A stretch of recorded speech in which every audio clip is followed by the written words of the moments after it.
জীবন ধারণ করছে। এইভাবে বায়ুর দুইটা প্রকার হচ্ছে। বায়ুর সাথে তুলনা করা হয়েছে যে বায়ু কি হচ্ছে নানা জায়গায় যাচ্ছে, একটা বায়ু কোনো কিছুতে নির্লিপ্ত হচ্ছে না। একটা বিষয় সুন্দর যে বায়ুর নিজস্ব কোনো গন্ধ নেই, অথচ বায়ু কি করে যখন কোনো ফুল ফলের বাগান দিয়ে যায়, বায়ু সেই সুন্দর ফুলের বা ফলের গন্ধটা ক্যারি করে নিয়ে যাচ্ছে, তো বহন করছে অনেকক্ষণ করে। আবার বায়ু যখন একটা জলপ্রপাতের গতি যাচ্ছে, তো ওই একটা অনেক সুন্দর ভিজা ভাব, একটা আর্দ্র ভাব সে অনেক সুন্দর বহন করে নিয়ে যাচ্ছে। আবার এই একই বায়ু কি করছে, বনে যখন প্রবেশ করছে দাবাগ্নি করে জ্বালিয়ে দিচ্ছে, বনটাকে পুরো জ্বলিয়ে পুড়িয়ে শেষ করে ফেলছে। কিন্তু বায়ু যে স্বয়ং নিজে, সে কিন্তু কখনো এগুলোর দ্বারা এগুলোর ভিতরে মানে পড়ে যাচ্ছে না, সে বায়ুই থাকছে, নির্বিকার থাকছে।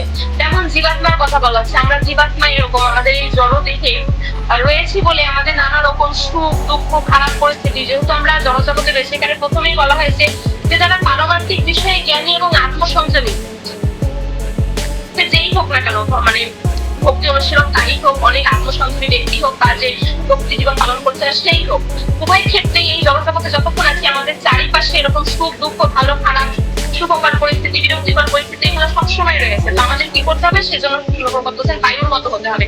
যাই আসুক, বায়ু যেমন নির্লিপ্ত থাকছে, কোনো কিছুর দ্বারা বন্ধীকৃত হচ্ছে না বা কোনো কিছুর প্রভাব বায়ুর উপর পড়ছে না, তো সেম আমাদেরও সেরকম করতে হবে। আমাদের মনে রাখতে হবে যে আমরা হচ্ছে চিন্ময় আত্মা।